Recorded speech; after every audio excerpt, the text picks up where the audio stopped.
You've got three pretty different wins to look, or games to look at, two wins and then the Michigan game for Cincinnati. What do you glean from those kind of all different situations? What's the main takeaway? Takeaway, they're a tough team, that they've battled through some, got a tough win last week, and they played Michigan tough, and so they're a team with a new coaching staff. They're still trying to build their culture, but I've been impressed with their resolve and their resiliency so far.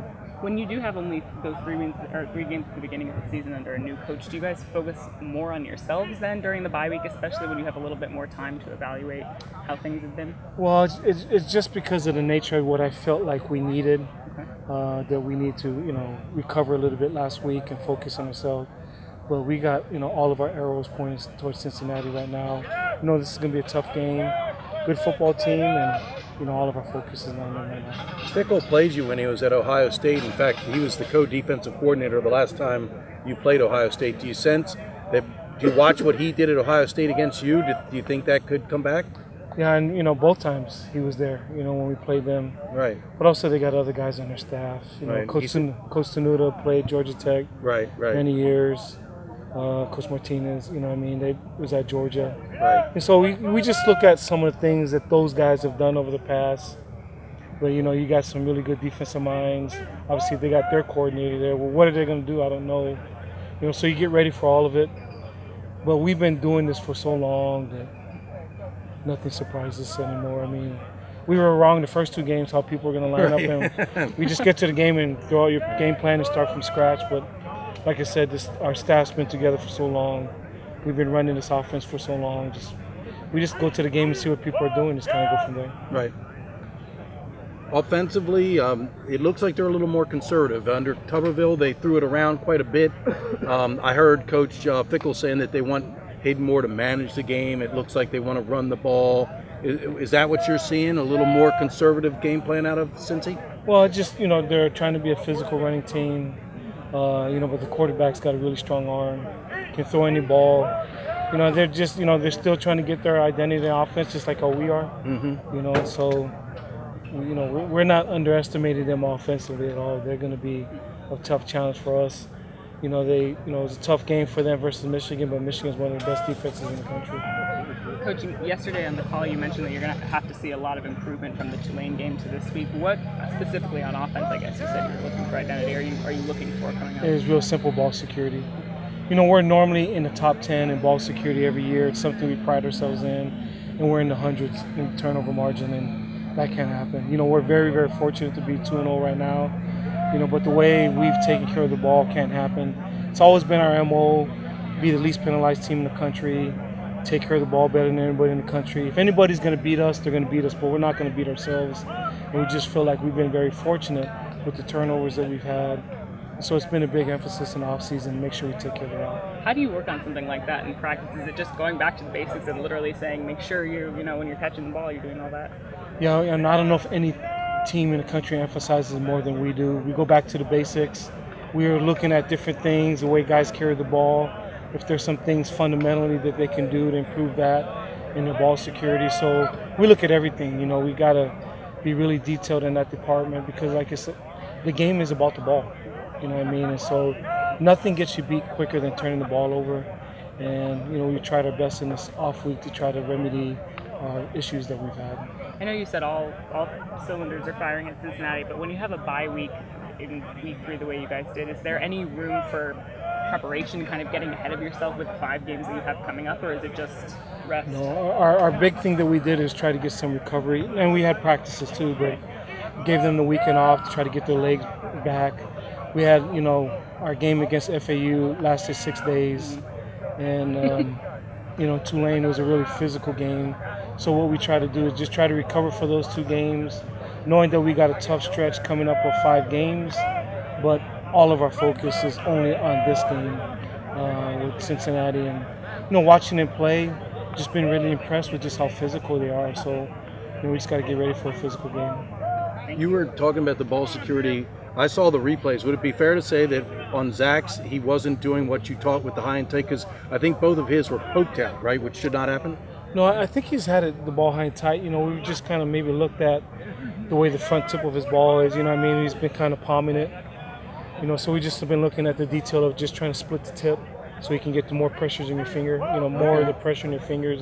He's been having it in his palm, so he's been cupping it with his wrist. I see. You know what I mean? So just the pressure, there's not much pressure point with your wrist, so we just try to get him to split the tip of the ball just so he can grip the ball more with his fingers. And so those are the kind of detailed things we just try to look at just to make sure we can take care of the ball better. But with those massive meat hooks, would it be fair to say that Ken Niumatalolo as a quarterback never fumbled? No, these are just fat hands. That's all. Okay, obviously, Coach Niumat and Coach Pearson have talked at length so far about changing from a zone coverage to man-to-man coverage. When they decided they were going to do that, they kind of put the pressure on the secondary coaches. Were you worried, or is that something you wanted? What was your thought when they came and told you this? No, it's something we've always wanted to do here. We just never really had done it, so it was just something we had to rep over and over and over again. Which is, we tried it in the bowl game last year. You did. Okay. Obviously, it was with Louisiana Tech. Yeah, it was kind of short preparation, so we were trying to do a lot of stuff quick, but and a tough opponent for doing that. Absolutely, yeah. Trent Taylor was a different player, but just having the time in the spring and in the fall camp now, just going through the repetitions of it. Despite what people think, there's a lot more adjustments with playing man-to-man than there is in a lot of the zone coverage stuff. Really? So it's just getting lined up, adjusting to formations, motions, all that stuff, and our guys have done a great job. We got different ways to play different things. So again, it just comes down to practicing it, doing it, and we've done a lot more one-on-ones than we've ever done here in the past. So we've had great reps at it. So obviously, that really puts pressure on the cornerback, safeties, whoever's in man-to-man coverage, because you can look bad in a hurry. How do you? Because you go against some really fast receivers, like what happened against Florida Atlantic. Frankly, if they get behind you, they're gone. How do what has been the main focus or emphasis about how not to get beat deep? Because that's what I think Navy played zone, because they didn't want to get beat deep. A lot of it is technique. You just got to have great technique, and you got to stay in front of the guy. If you use bad technique, you give the guy a free release or anything like that, you're gonna. A lot of people would look bad. It's an offensive game this day and age in college football, so teams are going to spread you out, try to beat you with speed on the perimeter. You just got to play with great technique, stay in front of guys, and compete. So for those of us who aren't, football coaches, does this mean that there's no help over the top? You talk about cover twos and all that. When you play man-to-man, is there no help for a guy who's in one-on-one coverage? If you're bringing 6 or 7, sometimes, yeah, but for the most part, you're going to have a post safety behind you. Mm-hmm. And it's his job to play with depth and, read a quarterback, see the ball thrown, and try to get there to help you numbers to numbers. So you just got to get out of there, get depth, and a lot of teams will do some stuff with motions to see what coverage you're in, and try to pick their best matchup and try to make plays on the perimeter with their best wideout. So again, it just comes down to technique, and then if you got a post safety back there, he's got to do a great job of getting depth and reading the quarterback, making plays. So what has been your assessment so far? You played one team that liked to throw the ball around a little bit. They did catch it twice, I think, although one was probably a missed tackle. And then you played a team that was more a running team. What's your take so far on how the team is performing with the new defensive philosophy? The secondary. Yeah, we've done some good things. We've still got a long ways to go, but kids are really picking it up, and they're putting the onus on themselves on the outside, especially corner, safety, and strikers, to deny their man the ball. Everything becomes a one-on-one matchup, and you got to win your one-on-one. So we just continue to work at it, continue to get better, and hopefully progress from here on out, because it's not going to get easier. Well, I was just going to say, you got some stiff tests down the road. Whether this is a good idea or not is yet to come. When you talk about Memphis and Houston and some of these other teams, Tulsa even. Some of these teams really throw it around a lot more than maybe what you've seen so far. Mm-hmm. And it comes down to disguising your looks too. If you can do a good job of disguising the look initially and confuse the quarterback a little bit, you can kind of help yourself out with the coverage aspect of things. But we just got to continue to practice it, get better at it, and continue to play ball. So obviously, the biggest pressure is on the corners, Merchant and Wooten. Number one, have you found that guys want to play man-to-man, or there's safety playing zone? There's a little more, you're not going to get shown up as much, whereas man-to-man, you have a chance to look bad. Yeah, our kids, they enjoy playing it. They take pride in winning those one-on-one matchups, and whether it's the corners, the safeties, or the striker, all of them take pride in winning those one-on-one battles. And you can mix it up by, rushing 4, bringing 5, bringing 6, and, really make the quarterback think a little bit and put some pressure on him to try to make a throw in a tight space. And, sometimes they don't do it, and you get the opportunity to make some interceptions and or, tip balls, all that stuff. So, right.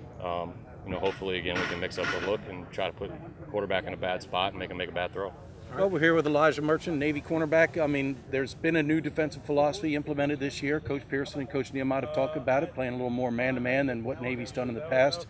You did the zone, now you're doing the man-to-man. What do you like of the new deal? Yeah, I do like the new deal. One, because it's less thinking, and so it's easier to really know what you're doing. I pretty much do the same thing every play, but also is more involvement. Like you get to get in on the plays and basically lock your guy down. So Coach was telling me that the implementation actually is a little more harder than people might think. That teaching zone coverage might be a little more complicated, if you will, than man-to-man. What has been the biggest adjustment for you as a corner, making the switch from sitting back in zone, having an area that you had to defend, and now locking on a one-guy man-to-man? I think the biggest adjustment is just the way you play. Like the footwork is different, the mindset is different. Just everything about it is different. When you're in cover 3, which we played a lot, you're deep, so you're trying to get over top of everything, and you're the last line of defense. Now in man, you have no help, you have no underneath help, you have the short routes, you have the long routes, so it's all on you. Well, that's kind of the scary part if you're a corner, and I guess you got to have that attitude. But, do you worry about if you get beat, you're exposed for the whole stadium knows who got beat? Yeah, that's true. But that's something that my brother talked to me a lot about, and it is just part of being a corner is having a short memory. So there's always is a possibility that you get beat, but even when you get beat, you still have to have confidence in yourself and in your ability. So it's not something that you want to worry about too much, but more about just trying to make a play and stopping the guy in front of you. So is it kind of exciting? I think back to last year when Justin Hardy, who's now that's a few years ago, but the guy that was a Bolitnikoff Award winner from East Carolina last year, and this year the guy that you're playing this week, this cat's pretty good wide receiver. Do you enjoy maybe these matchups that you're going to be facing down the road? Memphis got a good wide receiver. Houston's got a good one.